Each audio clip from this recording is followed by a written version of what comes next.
ไปหมดบ่มีที่อุ่นอกอุ่นใจบ่ได้กินดอกได้กินเบี้ยหยังไปทำลายเหมือนกับคนเอายาพิษไปละลายแม่น้ำตั้งต้นน้ำป่าตั้งตายตั้งป่ายตายหมดหมู่นี้เป็นต้นเพราะอาศัยว่าคนที่บ่มีศีลมีธรรมไปทำลายเห็บปะตกปะเสี่ยงปูปลากุ้งหอยนิ้วเนียงบ้านเฮาเคยกินเคยปลาสลากปลาขาวป๊อกปลาสะเด็ดหมู่นี้บ่ได้กินกันแล้วเพราะว่าไปเบื่อแต่ต้นคนบดีไปเนี่ยคือสัตว์สิงสารสัตว์ตายของเก่าของแก่ก็เลยบ่ได้กินกันได้กินปลาไทยพุ่นบ่เดี๋ยวนี้ปลาตะเพียนกาปลาหยังกาหมู่นี้เป็นต้นว่าก่อนที่จะได้ดำเนินรายการนี้จะได้นำเอากรรมโบราณกรรมบะเก่ากรรมเก่านะเอามาเล่าให้พี่น้องทั้งหลายฟังและแปลเป็นคำสั่งคำสอนมีใจความว่าจะได้กรรมบะเก่ามีแถมบทหนึ่งว่าหญ้าปากคอกไผมีปากกาไม่ดินสอก็โจดไว้เนอไว้สอนลูกสอนหลานพ่อแม่เอาไปสอนลูกสอนหลานครูบาอาจารย์เอาไปสอนลูกศิษย์ลูกหาพระสงฆ์ครูบาไปสอนพ่อออกไม่ออกเพื่อจะได้รับความรู้นี้ต่อกันไปหญ้าปากคอกคือหมายความว่าอย่างใดคอกนี้เป็นที่ขังงัวขังควายไว้เอาไว้ในแหล่งในคอกล้อมคอกเอาไม้ล้อมไว้เหี่ยบ่ฮื้อมันออกไปหากินเมื่อค่ำเมื่อคืนคืออยู่ด้วยกันหั่นแถมอย่างหนึ่งกันสัตว์ร้ายเป็นต้นว่าเสือนิกาจังมาคบงัวคบควายเอาไปกินเสือขี้ปุ่มนี่เสืออย่างมูนี่แต่ก่อนเพิ่นล้อมคอกไว้ที่ว่างัวหายล้อมคอกไปขาไปล้อมมะลุนงัวพอหายควายพอหายไปแล้ว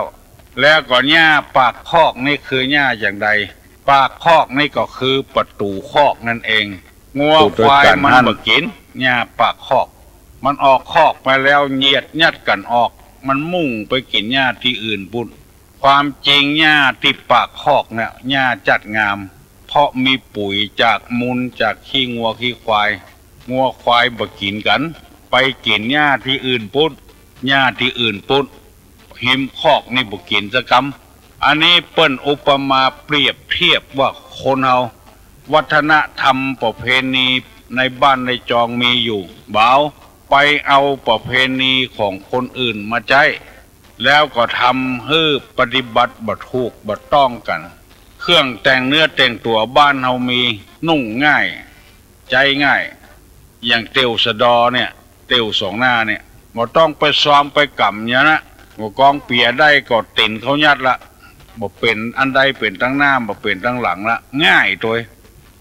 วเสื้อก็เหมือนกันง่ายตัวแต่เฮาบ่นุ่งบ่ย่องกันอันนี้เปิ้นว่าหญ้าปากคอกอาหารการกินการซ้อว่าหากินตามบ้านเฮานี่กล้าลดก็บ่แปลงบ่ซ้อเอาว่าราคาถูกไปซ้อติดแปลงปุ่นกล้าของเงินมันก็ถูกรายได้มันได้นักแต่กล้าของเงินมันถูกบ่ซ้อว่าหากินไปหากินที่อื่นปุ่นปากันไปยืมเงินยืมทองขายให้ขายหน้าปุ่นไปทำงานต่างประเทศปุ่นซาอุกันอย่างกาปิกมาเมียเอาผัวใหม่เห็นละที่เขาว่ากำไปเสียนาขายนาเอาเงินไปกำมาเสียเมียบ่ได้อย่างสักอย่างกำป่าสองมือก็ดีกำป่ามือหนึ่งก็ดีกำมือหนึ่งก็ดีกำมือหนึ่งก็ห่วงเมียมือหนึ่งก็ห่วงทรัพย์สมบัติปิกมาถืออย่างใดบ่ได้อย่างสักอย่างอันนี้เปิ้นฮ้องกันว่าหญ้าปากคอกหญ้าปากคอกพิจารณาเหี่ยก่อนวัดของตัวเนี่ยอยู่แม้วัดนั้นบ่ไปปุ้นที่ไหนที่เบาปุ้นเปิ้นว่าเป็นทุเจ้าศักดิ์สิทธิ์ทุเจ้าอย่างสะปะสะปืนไปเมื่อลุงมาก็กินแหนงอันนี้เป็นต้นวัดเฮาบ่พัฒนาไปพัฒนาวัดเปิ้นบ้านเฮาบ่พัฒนาไปพัฒนาบ้านเปิ้นอย่างหมู่นี้เป็นต้นหญ้าปากคอกบ่กินไปกินหญ้าที่อื่นที่ไกลวัดของเฮาก็มีบ่พัฒนาไปพัฒนาวัดอื่นบ้านของเฮาก็มี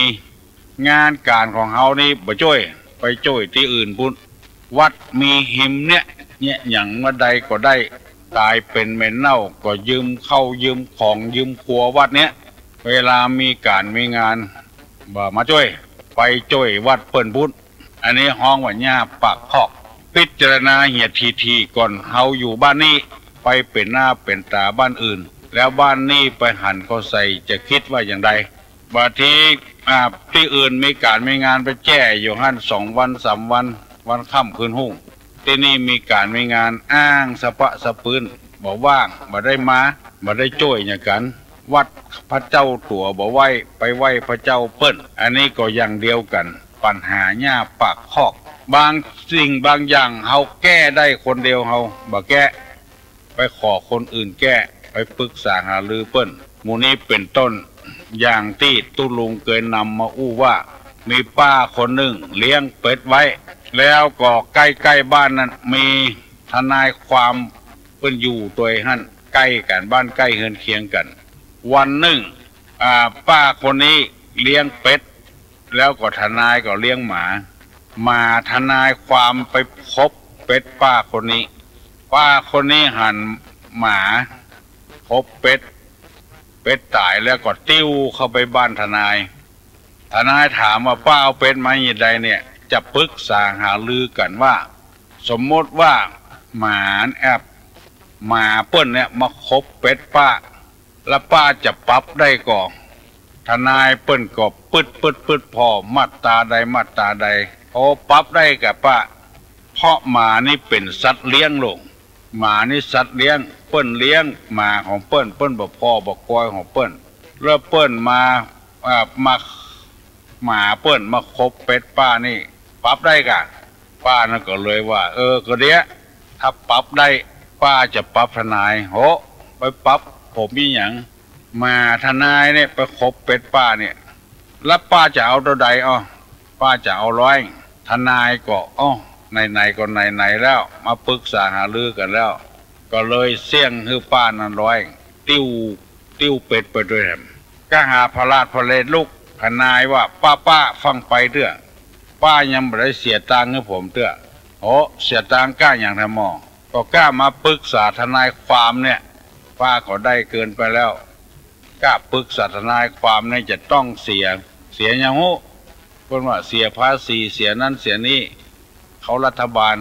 จะปรับป้าตัวใดปรับ200กันเด้อความจริงในเปิ้น500ก่อนแต่ป้านี่อยู่บ้านใกล้เคียงบ่ได้เอา200พอละแล้วเป็ดนี่ก็ต้องยึดป้าก็เลยบ่ได้อย่างสักอย่างเป็ดก็ถูกยึดไปแล้วยังบ่พอถูกปรับแถม200ได้ที่ทนายมา100ของตัวเก่าแถม100หมดเรื่องมาได้อย่างสักอย่างยังบ่พอเสี่ยงไปแถม100ถ้าเอาเป็ดมากินเนี่ยต้มกินเนี่ยแล้วก็แล้วไปบ้านใกล้เฮือนเคียงกันบ่ปรับบ่ใหม่กันเมื่อก่อนแล้วไปละอันนี้ฝากกับพี่น้องทั้งหลายไว้กูเจ้าเนี่ยที่มีคนโทรมาบอกว่าโทรศัพท์มาบอกว่าตุลุงอู้ถูกอู้แม่นแล้วก็ได้ใจความตีม่วนตัวก็เป็นแบบเนี้ยนำมาเสนออู้กดจ้าบ่าววยเป็นถ้อยเป็นกรรมดีเข้าใจง่าย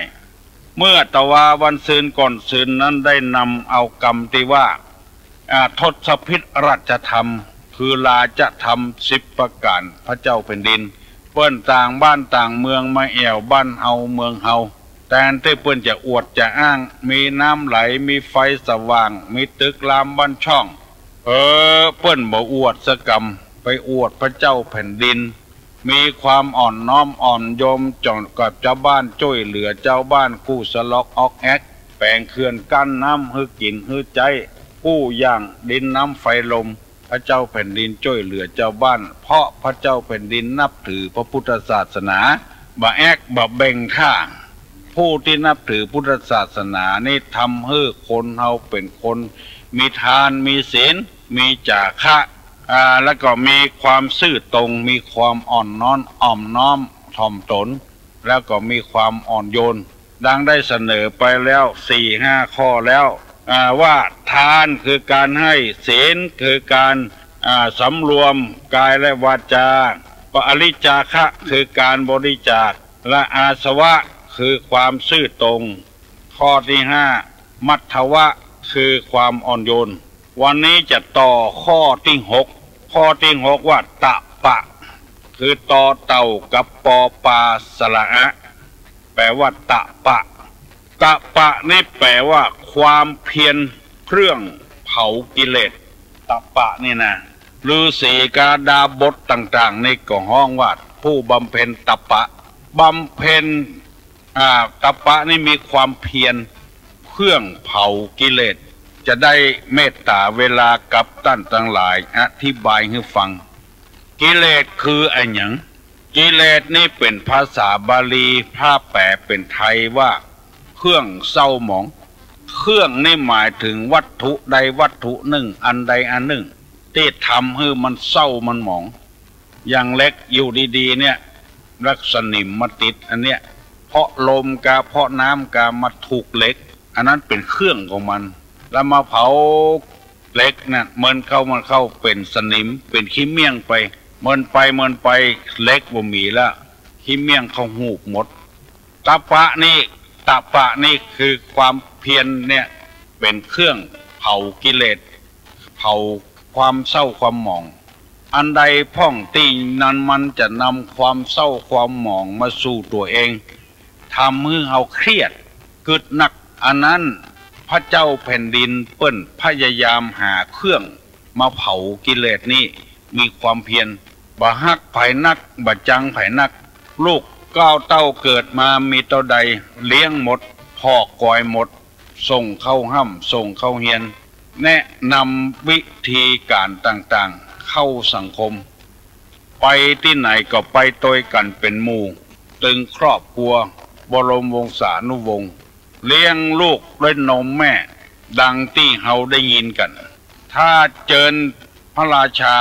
เกาะราชินีก็ต้องเสด็จตามเพื่อเป็นการพ่อกอยกันดูแลกัน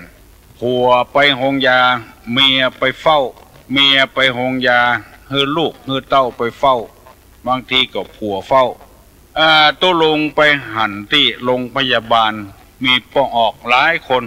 ไปฟอกเลือดด้วยกันให้นำมาเป็นตัวอย่างถ้าผัวไปเมียก็ไปถึงเวลาคาบเข้าเมียไปเสาะซื้อเอามาป้อนผัวอันนี้เรียกว่าครอบครัวที่อบครอบครัวที่พยายามเผากิเลสต่างๆคือมันหมดมันหายไปเพราะคนเป็นพยาธินี่ต้องการความอบอุ่นจากหมอจากพยาบาลไปตักไปตออย่างน้อยหมอก็ใจดีคนป่วยก็ใจดีมาลูกมาสวามมากำทำซ้ำใจดีอันนี้เปิ้นห้องกันว่าความพยายามความเพียรเผากิเลสมันนอกจากเจ็บทั้งร่างกายแล้วยังบ่ปอมาเจ็บตั้งใจแถมบ่มีไผมาเฝ้ามาไปเวลากินก็ยากลำบากลำบนที่นำมาพูดถึงคณะนี้ก็เพราะเหตุว่าในหลวงเปิ้นทำเป็นตัวอย่างเพื่อเฮาหูเฮาหันมันเป็นการเผากิเลสผัวไปเสาะว่าหากินตั้งนอกบ้านนอกจองเพื่อเอามาเลี้ยงครอบครัวเมียก็พยายามฮื้อกำลังใจบ่นอกอกบ่นอกใจเขียนจดหมายไปหาพ่องโทรศัพท์ไปหาพ่องบ่ละบ่ขว้างกันมีความเพียรความพยายามในหลวงเปิ้นเผาพยายามเผากิเลสคือความเศร้าหมองบ่มีบัวจ้ำบ่มีน้ำคุณกับเจ้าฟ้ามหากษัตริย์เจ้าบ้านเจ้าเมืองตี้บ้านตี้จองของตี้เปิ้นเอาถวายก่อฮับโอนโฉนดโอนอย่างฮื้อก่อฮับเมื่อมีคนต้องการจะเอาแปลงอย่างเกาะบริจาคบ่ไปลู่ที่บ้านจานส่วนของไผบ่ไปทำให้ไผเดือดร้อนนอกจากบ่ให้เดือดร้อนนั้นยังอุปการะเลี้ยงดูพ่อกอยแถมเช่นชาวเขาชาวดอยอย่างหมู่เนี้ยตี้ตางอย่างต่างๆเอากันว่าเจ้าหน้าที่มีหน้าที่โดยตรงแต่ทำการทำงานเรื่องน้ำกับเรื่องที่ดินกันบ่เคยสังเกตเตื้อเจ้าฟ้ามหากษัตริย์มาปะเข้าใส่มีโครงการหลวงกั้นเขื่อนไว้เก็บน้ำไว้เป็นตี้เจ้าหน้าที่ของเฮาทำงานเป็นวันบ่ได้เผากิเลสคือมันแล้วไปเหี่ย เอาง่ายๆอย่างใกล้ๆวัดตุลุงเนี่ยมีห้วยตึงเท่าอยู่กับหันเจนใดเจนเบาน้ำห้วยตึงเท่าถึงหน้าน้ำมาก็ไหลท่วมบ้านท่วมจองเจ้าฟ้ามหากษัตริย์เปิ้นเสด็จประพาสเปิ้นมาเอวมาหันแปลงเคลื่อนไว้ทำให้คนในบ้านในจองได้ทำให้ทำสวนเปิ้นปลูกอันใดก็ได้ปลูกโดยเปิ้นและยังบ่ปอมาขออยู่เปิ้นก็แบ่งปันให้อยู่เสาะว่าหากินป่าก็ได้กินปูก็ได้กินคนมาเอวก็ได้ตั้งร้านอาหารขายของกินของว่าให้เจ้าบ้านเจ้าเมืองอันเนี้ยมีความเพียรเพื่อจะเผากิเลสอันแน่นอันหนาน้ำมันไหลไปผ่านไปก็มีสาระมีประโยชน์เปิ้นกับปลาเปิ้นก็มากั้นเขื่อนไว้เก็บน้ำไว้เจ้าบ้านเจ้าเมืองได้กินของเปิ้นได้อยู่ของเปิ้นห้วยแม่ห้องไข่เป็นป่าเป็นอะไรอย่างฮะอยู่หั่นเจนใดเจนเบามาละมามีไผกึดไผล่ำเปิ้นก็มากึดที่ดอยสะเก็ดมีปูมีปลากินเจ้าบ้านเจ้าจองได้ทำการทำงานได้ยินข่าวว่ามีเผียวนกยุงนกยางพุ่นไปผสมจุ่มนุมกันที่หั่นพยายามเผากิเลสมาเหมือนกับคนธรรมดาเฮาเพราะคนธรรมดาเฮามีธรรมแต่บ่ได้ปฏิบัติแทนที่จะมีความเพียรเผากิเลสปฏิบัติตามตปะบ่มีแล้วมีแถมเอาแล้วเอาแถมได้แล้วได้แถมหันแก่ตัวหันแก่ได้ยังบ่พอสร้างกิเลสคือแถมบ่เผาบ่ผานเปิ้นจะปฏิบัติอย่างนี้ขยะขี้เหงื่อตำบ้านตำจองมันลุงลังเปิ้นขอคือคัดขยะเหี่ยแล้วก็เอาไว้เป็นตี้ถึงเวลาเปิ้นจะเอาอันใดดีเผาเปิ้นก็เผาอันใดบ่ดีเผาก็บ่เผาอันนี้บ่คัดบ่แปลงให้เปิ้นซะอย่างน้ำกุกน้ำแกงอย่างไม่กั้นนอนเพื่อพระเราให้เปิ้นมาเผาเฮาบ่มีความเพียรอย่างสักอย่างขี้ค้านคัดเป็นอย่างเป็นขวดกระถุงพลาสติกกามันได้ขายได้ก็ขายอันใดดีเผาก็เผาบ่เนี้ยคือเปิ้นมีความขี้ค้านบ่มีความเพียรความพยายามสักอย่างบ่ฝึกหัดนิสัยตัวเก่าเอาใจตัวว่าลำไปอย่างเงี้ยเอาไปขว้างด้วยเปิ้นเผาก็เผาบ่ได้อย่างหน้าฝนเนี่ยมืดจึงกับเผาบ่ได้ขี้เหงื่อก็ไปเตอกันหั่นไปกองกันหั่นเป็นเหตุที่คนอยู่ใกล้ๆขี้เหงื่อก็เดือดร้อนเหม็นมีกลิ่นเหม็นหมู่นี้เป็นต้นคือเอาบ่พยายามบ่มีความเพียรบำเพ็ญตปะอย่างที่เขาว่ามาเนี่ยเมื่อพระเจ้าแผ่นดินปฏิบัติเป็นตปะในธรรมข้อที่6นี้หมู่เฮาก็ต้องช่วยกันว่าหมู่เฮาบ่ช่วยกันแล้วหมู่ไผจะช่วยบ้านไหนจะช่วยหมู่1ก็ช่วยหมู่1หมู่2ก็ช่วยหมู่2หมู่5ก็ช่วยหมู่5หมู่5บ่ช่วยแล้วหมู่1จะมาช่วยเฮาได้อย่างใดอันเนี้ยตีตุลุงนำมาเสนอถึงวันก็เพราะจังเงี้ยฮื้อแปลงอกแปลงใจเอาบ่มีไผจะมาปรับมาใหม่เฮาละและแถมอย่างหนึ่งตัวเฮาก็บ่เก็บบ่เคลียร์เก็บขี้เหงื่อไว้แล้วเอาไปจ้งบ้านเปิ้นแถวหิมถนนหนทางที่บ่มีคนอยู่มีกักกองขี้เหงื่อเวลานี้เปิ้นมีโรงจ้างรถมาเก็บคัดขยะว่าเหียบเป็นอย่างเขาจะอยู่อย่างใดอยู่อย่างมีระเบียบ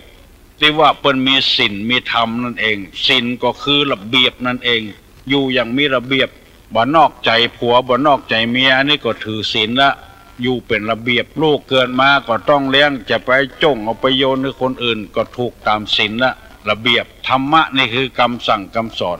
ขอฝากพี่น้องทั้งหลายไว้กึศพินิจพิจารณาอยากจะให้ชุมนุมชนเราเนี่ยแข็งแรงขึ้นโดยการช่วยกันบอกว่าปจายบอกว่าไม่ยิงบอกว่าไผ่เพิ่นมาแนะนำมาอย่างก็พยายามพิจารณาฟังให้ก่อนพ่อให้ก่อนไปฟังนับไว้นับได้นับว่าเรื่องนับคัดในแยงเปิ้นเฮาเอาใจเฮาเองว่าที่เปิ้นว่าลุอำนาจแก่ความอยากที่เกิดขึ้นอยากเมื่อใดก็เอาเมื่ออันเมื่อก่อนนี้บัดต้องการนี่บอกว่าอย่างไรพอต้องการจะเอาบัดเดียวเนี่ยแล้วก็ไปวิพากษ์วิจารณ์บัดเดียวนี้ตั้งหน่วยอบต.องค์การบริหารส่วนตำบลนี่เปิ้นเข้ากูตำบลเปิ้นฮื้อตำบลเฮานี่มีอย่างพระเจ้าแผ่นดินเนี่ยมีตปะเนี่ยปากันทำความเพียรพ เผากิเลสเผาความขี้ค้านตัวเก่าเผาความมักง่ายของตัวเก่าพยายามจะไปเอาขี้เหี้ยขี้โกงขว้างในบ้านในจองของเปิ้นเศษอาหารเศษไอ้อย่างโมเนี้ยมันของเป็นเศษเป็นเหลือมันใจบ่ได้เปิ้นก็บ่ต้องการเฮาก็บ่ต้องการเฮาเอาไปขว้างบ้านเปิ้นตี้ของเปิ้นแล้วไปเดือดร้อนกันกายไปที่หั่นก็เหม็นที่หั่นล่าบ่ล่าตางจะเข้าวัดอย่างเข้าวัดพระธาตุจอมแตงเนี่ยสิ่งศักดิ์สิทธิ์แท้ๆลองเข้าไปกำเดียวไปพอตั้งเหนือเอาขี้เหี้ยปากันไปขว้างที่หั่นที่ไหนมันว่างๆตี้ของเปิ้นบ่ได้อยู่เตื้อก็เอาไปขว้างให้เปิ้นการทำอย่างอันนี้มันแบบเผากิเลสตัวเก่าอย่างที่ว่าตะปะเนี่ยมันทำเมื่อกิเลสเพิ่มขึ้นเฮาบ่ต้องการเปิ้นก็บ่ต้องการอย่างเดียวกันตึงเฮามันมีกูอย่างมันมีอย่างเงี้ยอย่างที่ตุลุงนำมาเสนอเนี่ยหญ้าปากคอกก็ดีนะที่แม่ป้าคนนั้นกึดใจว่าเอาเป็ดมาต้มกินเนี่ยก็ได้กินเป็ดยังบ่พอเสียเป็ดโดยแถมเสียเงินโดยแถมหญ้าปากคอกกับไอ้บำเผาบำเพ็ญแต่ตะบะเนี่ย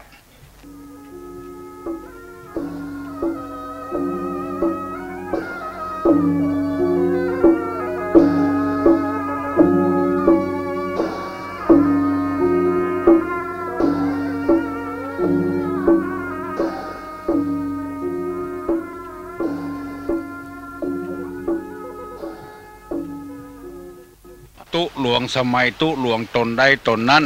มีหน้าที่ทำก็ทำไปเรื่อยๆจะไปเอาคนอื่นมาอ้างเปิ้นมีปี่มีน้องมีลูกมีเต้ามีหลานอยู่เปิ้นจะเจ็บใจว่าพ่อเปิ้นแม่เปิ้นปี่เปิ้นอยู่บ่ได้เป็นแก่ก็จ้างเป็นแคว้นก็จ้างเป็นอบตก็จ้างสมัยไผ่สมัยมันอย่าไปเอาคนมาอู้กันผัวเมียอยู่กับกันก็เหมือนกันอันเก่านั่นละเอาคนมาอู้ผิดหัวกันแต่เมาะอันเนี้ยขอฟังไว้ให้พี่น้องทั้งหลายบางเทื่อมันหล่นหลานไปก็ยุติเรื่องตะวาแล้วแกงมันตะวาแล้วเอามากินแถมมาเดียวมันก็บูดแกงบูดแล้วกินมาได้ละเอามาอุ่นแถมก็จ้างเถอะบางอย่างนะบางอย่างก็อุ่นได้อยู่เปิ้นก็ว่าบ่ควรกินแล้วเพราะฉะนั้นในวิทย์ในเปิ้นถึงบอกให้ทุเจ้าว่าของที่ประเคนไว้ค้างคืนนะเอามากินเป็นอาบัติอยู่ต้องเอามาประเคนทำไมแกงบูดแกงเน่าแล้วเหมือนกับกรรมที่มันบดีบดักแล้วมันบูดแล้วมันเน่าละเอามากินก็ทำให้เจ็บท้องปวดท้องเสียดายปั่นเสียดายเตอะเอาขว้างอย่าเตอะอย่าไปเอามากินแล้วมันบาดใจมันแล้วมันเจ็บท้องปวดท้องไปหาหมอหาหมดแถมเอาขว้างเอาตุ่มเหียเข้าเย็นมอกสักวันนี่ก็มาอุ่นได้อยู่กันหลายวันละหาขึ้นละหาแดงหาดำแล้วก็บัดถ้ามาอุ่นกินละมันทำมือต้องเสียกับเพาะเฮานี่มันย่อยบ่ได้แล้วมันบ่ฮับแล้วก็ทำมือเป็นของเสียกรรมมันใดที่มันเป็นกรรมจะทำมือผิดบ่ถูกบ่โล่งกันระหว่างผัวกับเมียลูกกับพ่อกับแม่ปี้กันน้องกันก็อย่างเดียวกันมันแล้วไปแล้วจะไปโค้นออกมาว่านี่อย่างแถมเอาไปเอามาปิกบอกกระดอกมาถูกตัวเก่าเจ็บท้องเจ็บไส้โค้นออกมาอู้มาจ่ากรรมมาเก่าเพิ่นนึกว่าถูกแต่นะเปิงตุลุงเอามาโค้นมาว่าแต่อันใดที่มันดีอันนั้นเอามาได้กะอันใดมันได้กะอันใดที่มันดีมันดักโคนออกมาว่ามาทำแถมอย่างเดียวเนี่ยเป็นสายล้อกับเป็นซอกับเป็นซึ้งนี่กับเป็นกองแต่งทิ้งเป็นโคนกันมันมีอย่างเก่าอย่างเดิมกรรมบะเก่ากรรมโบราณเนี่ยโคนขึ้นมามันเป็นของดีอันนี้บอกว่ากันมันเป็นของดีเข้าดีเพื่อเอาไว้เจือมันของดีเป็นซอให้ก่อนหรอกคนใดเม็ดอันใดมันเต้งงวงใดมันเต้งโคนเอานั้นมาแป่งเจืออันใดที่มันรีบเข้ายวงใดเข้าวันปวงใดที่มันรีบเปิ้นก็บอกเอามาแป่งเจือซ้อเอาที่มัน เต้งๆเนี่ยมาแปลงเจือต่อไปอันนั้นดีมันของดีอันที่ว่าบดีโค้นกรรมเก่านี่คือโค้นกรรมบดีบดักที่มันล่วงแล้วมามันมีหลายคู่หลายคนนะฟังตึกๆแล้วบ่ได้จำไว้ของนุปากันจำไว้ตุลงได้นำเอาธรรมะของพระเจ้าแผ่นดินมาเสนอให้พี่น้องทั้งหลายฟังทศพิธราชธรรมของพระเจ้าแผ่นดินนี้10 ข้อประเดี๋ยวนี้ว่าไป6 ข้อละ1ทานคือการให้2ศีลรักษากายวาจาวจีทวารกายทวารวจีทวาร3ปริจาคะคือการบริจาคทาน4อาสวะอ่างสระอาชอช้างแล้วก็ชอช้างวอแหวนอาสวะความซื่อตรง5มัทวะมอม้าทอทหาร2 ตัววอสระอามัทวะคือความอ่อนโยนและข้อที่6ตัปปะคือความ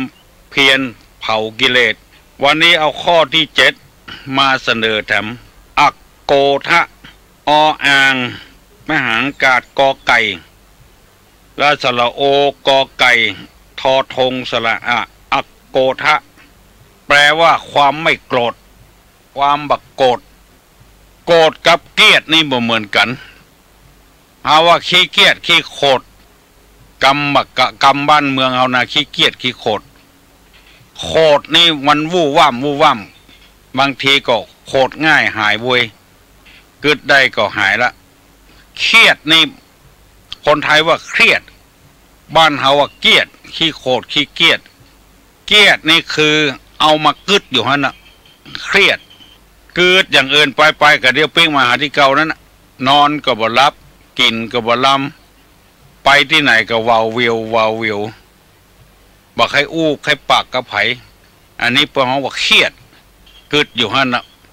กรรมแก้กรรมโกรธกรรมเครียดนี่จะต้องแก้ด้วยตัวเองที่พระเจ้าแผ่นดินเปิ้นอักโกทะนี่คือเปิ้นบ่โกรธแต่ว่านักการเมืองพิษหัวกันนี่เปิ้นเครียดเฮาจะเอามาเปาะข้อนี้บ่ได้ที่ตุลุงนำมากล่าวว่าโกรธกับเครียดนี่มันเหมือนกันโกรธนี่มันมิ่งขึ้นมาไม่ขึ้นมาบ่เดียวเนี่ยเครียดนี่มันกึดนักกึดอยู่หั่นมือกายหน้าผากเพราะฉะนั้นพระเจ้าแผ่นดินนี่มีอักโกทะคือไม่โกรธแต่ความเครียดนี่อาจจะมีอยู่เพราะบัดใจเรื่องส่วนตัวเป็นเรื่องของประเทศชาติบ้านเมืองปอจะฉลองครองราช60 ปีอยู่นี่แล้วฝ่ายค้านฝ่ายแค้นยังบ่หายเตื้อยังบ่ย่างเตื้อจะก่อมอบจอบประท้วงกันอยู่จะเดินขบวนกันอยู่มันแล้ว60 ปีเฮียก่อนก็บ่ได้ทำงานในอย่างก็บ่พร้อมเพียงเอียงหน้ากันความจริงเจ้าบ้านจงเมืองเฮานี่มาเดือดร้อนหยังเอามาพอทีวีว่าขอให้ทุกคนอย่าไปเครียดไปแค้นบ่มีเจ้าบ้านจงเมืองบ่มีหยังมีหมู่บริหารประเทศชาติบ้านเมืองนะที่เฮาว่าคนมีความรู้คนรวยบ่สามารถทำให้คนเป็นคนดีได้เพราะบ่มีคุณธรรมประจำใจประจำตัวที่มันฟื้นขึ้นมาก็เพราะความโกรธนั่นเองความโกรธนี่เป็นอันตรายเนอะจะไปคิดว่าบ่เป็นอันตรายอันตรายใหญ่โตเลยคน2 คนบ่ได้เนี่ยบ้านจองเดือดร้อนกันพ่อกับแม่โคตรด้วยกันแล้วบ่ได้กินข้าวงายละวันผูกแม่ลูกขวายลูกบ่ได้ละปวดเนื้อปวดตัวเพราะปวดใจป่อนะซ้อมเมียปวดเนื้อปวดตัวบ่ลูกเนื่องเข้าละบ่ได้กินข้าวละอันนี้คนตะก่อนนะบัดเดี๋ยวนี้เปิ้นขายกันได้กินอยู่บ่ได้กินข้าวสักคนนั่งพอเตาไฟมองอย่างไปเหี่ยวบ่มีไฟใกล้ไปไก่เนี่ยพอออกไม่ออกความโกรธนี่มันรุนแรงจะเล่าให้ฟังเป็นนิยายก้อมความโกรธนี่มันบ่มีความกึดก่อนมิ่งขึ้นมาก็เอากันละด่ากันก่อนเมื่อด่าไปด่ามาแล้วก็ลงมือละมีผัวเมียอยู่กู้หนึ่งฟังทุกเจ้าอย่างพอออกไม่ออกฟังเนี่ยแล้วบ่ได้จำบ่ได้เอามากึด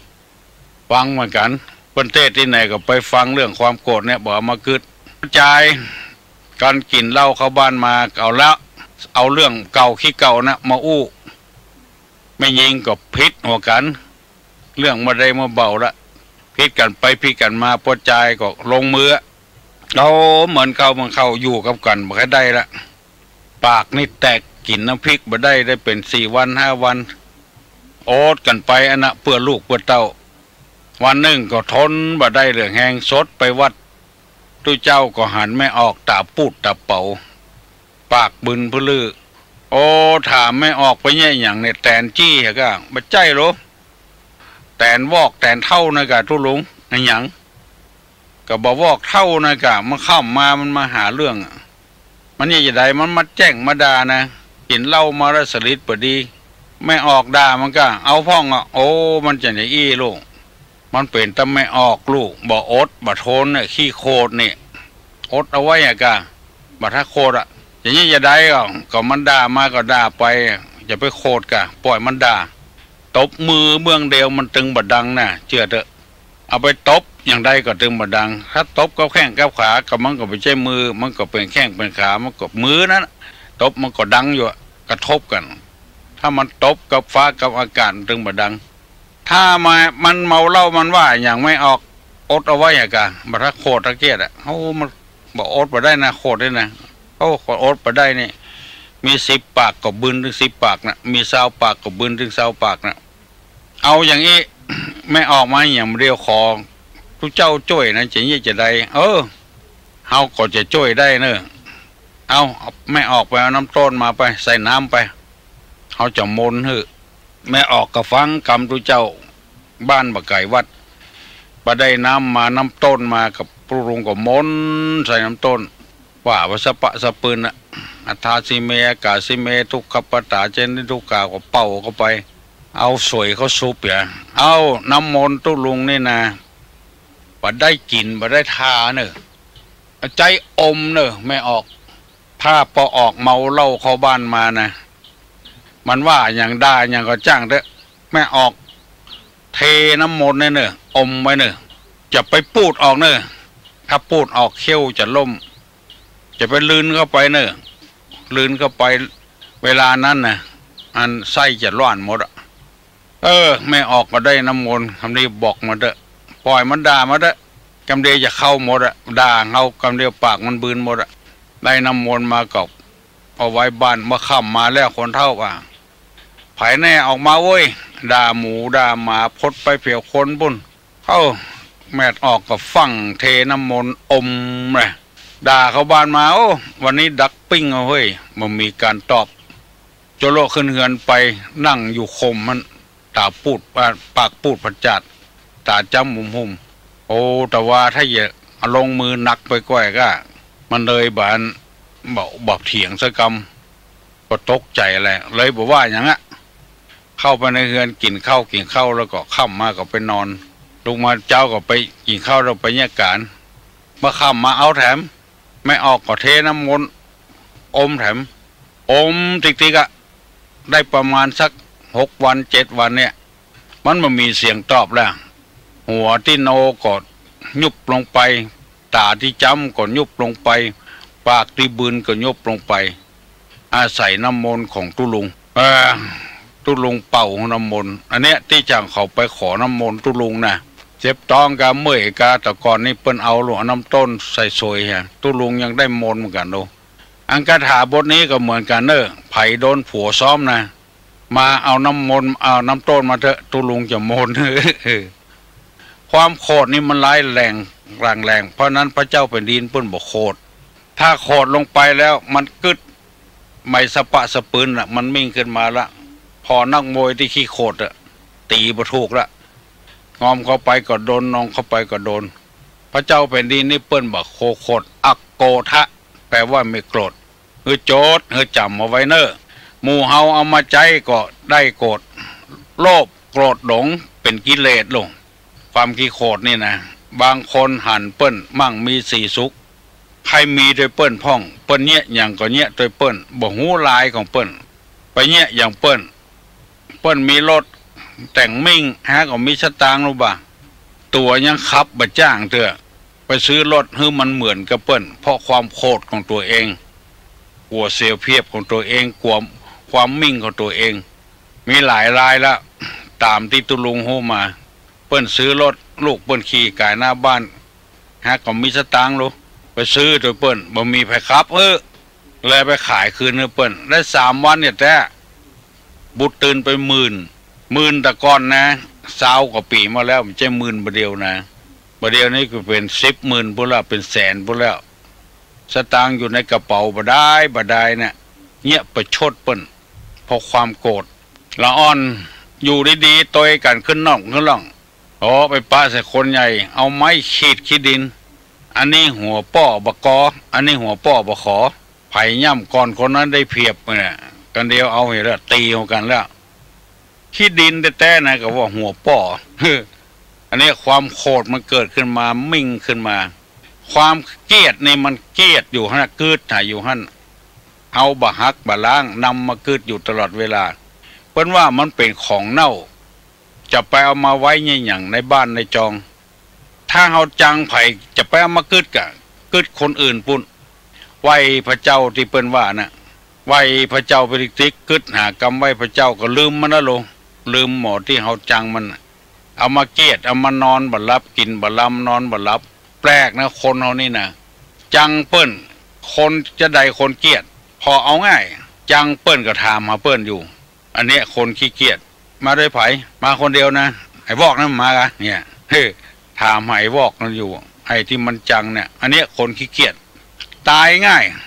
ทายจะเป็นหมอเมื่อนี่เนี่ยคนขี้เกียจขี้โคตรนี่ทายง่ายถ้ามันถามไอ้วอกนั่นก็แม่นละคนขี้เกียจเครียดนี่คือเก็บเอาไว้กำเอาไว้มันเป็นของเน่าอย่างที่เคยเล่าให้ฟังมาแต่ก่อนถ้าของ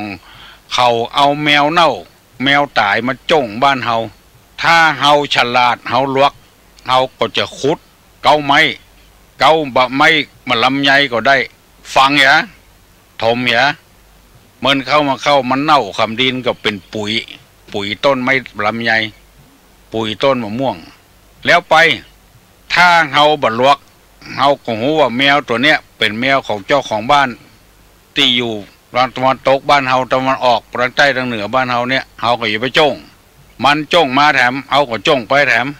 จ้องไปจ้องมาจนพอเละเอาแก่แล้วนอกจากแมวเน่าแล้วก็คนเอาเหี้ยกันแล้วไปมาจ้องบ้านหาบ่าหาบากอันเนี่ยจ้องบ้านหาหยังเจ็บเกิดตัวเกิดตีกันบ่ต้อยบ่ตีกันก็มีเหตุมีภัย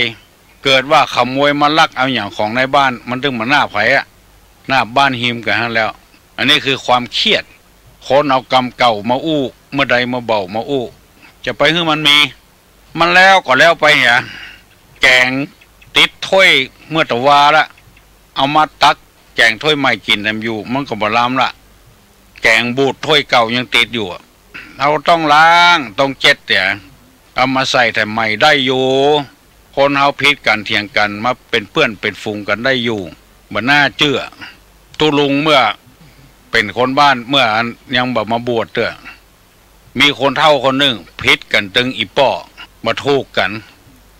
เมื่อโลนมาหูข่าวว่าตุลุงบวชคนนั้นนั่นมันเกยฮักตุลุงเมื่อเป็นละอ่อน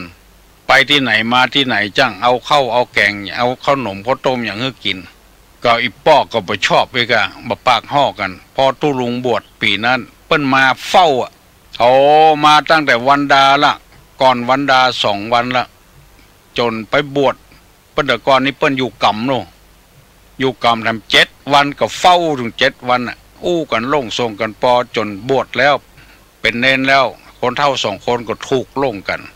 คือความเครียดที่เปิ้นนึกถึงได้แล้วละอ่อนที่เคยเลี้ยงตุลุงมาก็ได้บวชได้เป๊กจะได้บวชเป็นเนนเนี่ยเพิ่นก็ดีใจมาห่วมหามตัวเป็นต้นความโกรธกับความเครียดกำไว้เน้อขอฝากขอฝังพี่น้องทั้งหลายไว้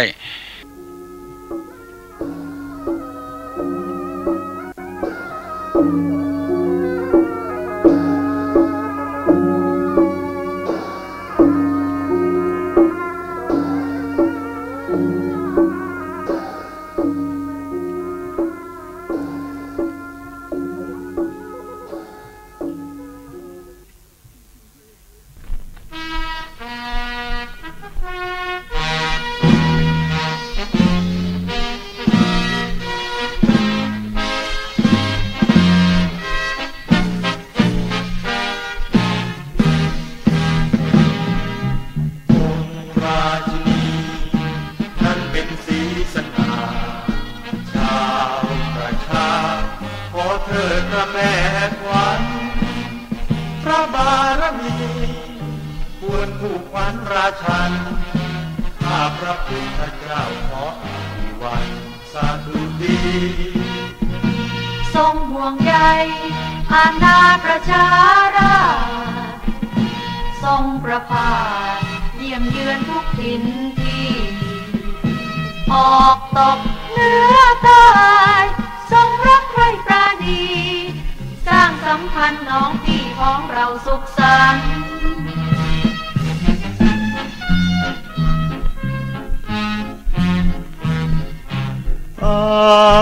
องค์พระราชินีศีลาลังเมตตาประทานแด่ชนทุกชั้นจะจนหรือมี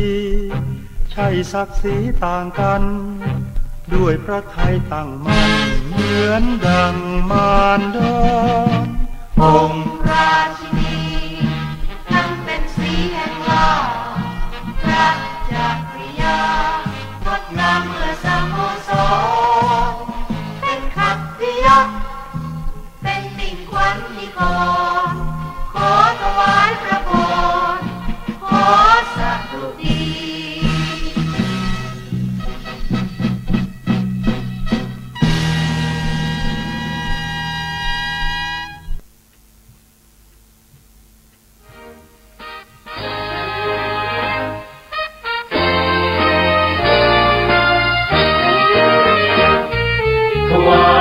บังคมจอมรา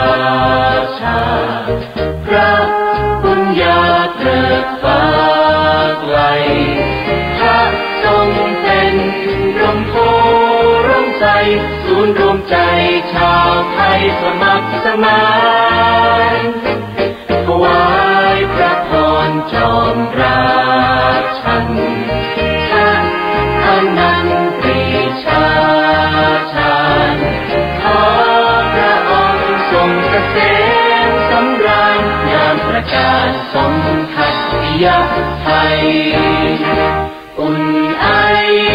รักจากฟ้าเรืองรองแสงทองส่องมาไร้ฟ้าต่างสดใสมหาวชิราลงจอดมิ่งขวัญปวงชนชาวไทยเกิดไว้พระผู้ว่าในเข้าไว้ใจสาธุดี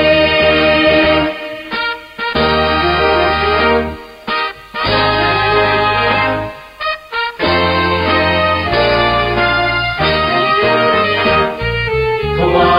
ยบังคมจอมราชาพระบุญญาเตริกฟ้าไกลพระทรงเป็นร่มโพร่มใสศูนย์รวมใจชาวไทยสมัครสมาน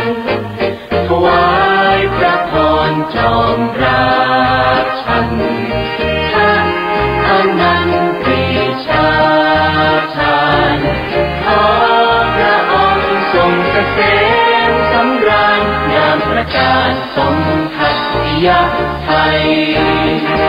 อุ่นไอรักจากฟ้าเรืองรองแสงทองส่องมาไร้ฟ้าต่างสดใสมหาวชิราลงจอดมิ่งขวัญปวงชนชาวไทยเกิดไว้พระผู้ว่าในเข้าไว้ใจสาธุดี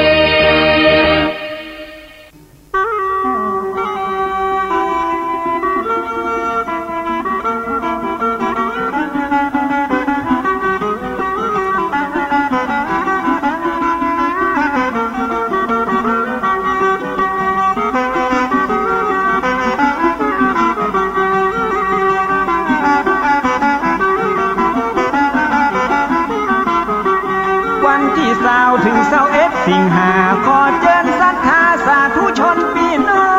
ง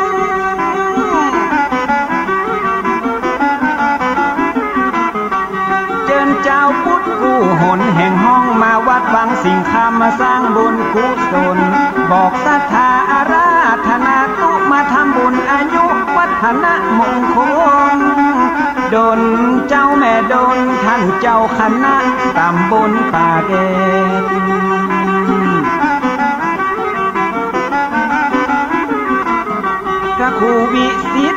ศีลาพรอายุวัฒนะครบ4มีไว้3กองตัวกันกองเงิน999 บาทบ่ฮื้อวิทย์บ่ฮื้อขาดแถมบาทจะถึงป้าน2กองทองกองละ9,999 บาท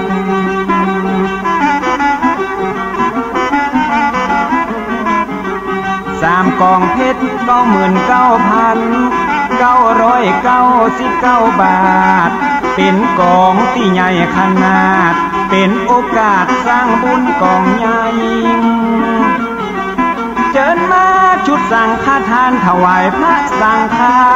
108ชุดละ 2,000 บาทวันที่20 สิงหาตอนเจ้า9 โมงแต่งใจมั่นคงตกแต่งราบรื่น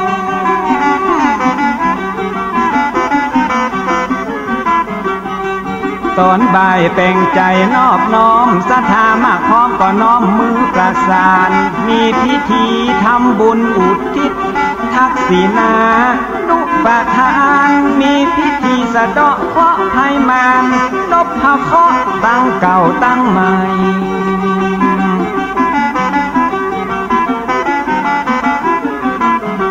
วันที่21ตอนเจ้า9 โมงจะได้ย่อโยงทำบุญกราบไหว้พิธีสืบชะตาครั้งยิ่งใหญ่พี่น้องไก่ยิ่งใจไปห่วมพิธี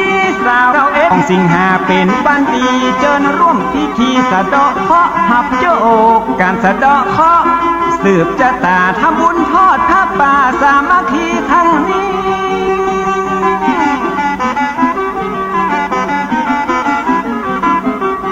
นำปัจจัยตั้งหมดที่นี่จะตั้งกองทุนบ่เอาไปที่ไหนกองทุนนี้ที่วิสิตศีลาพรอยู่ในบวรศาสนาต่อไป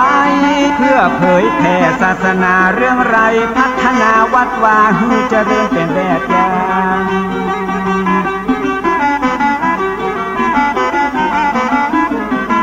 บำรุงการศึกษาพระสงฆ์องค์เน้นช่วยเหลือบำเพ็ญประโยชน์ต่างๆบูรณะป่านแปลงก่อสร้างรักษาพยาบาลพระสงฆ์อาภาธน้อมนำบำรุงที่วัดช่วยกิจกรรมวัดวังสิ่งคำตามบนป่าแดดทำบุญแล้วฮือสบายใจจะทำเท่าใด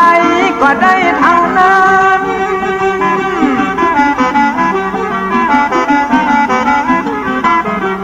โบราณว่าถ้าเฮามีสิวสั้นบ่ดีไปสิวไม่นาทำบุญตามกำลังทรัพย์ใจน้อมนับจิตเจตนาใจบริสุทธิ์น้ำตาเป็นมหาบุญที่ล้ำเลิศ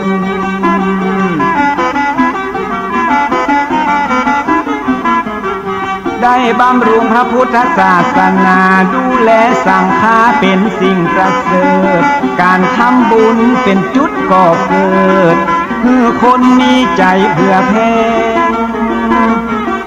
แต่นาผลบุญสนองวันหน้าวันตาตราบจนเฮาลาสู่ปาลาโล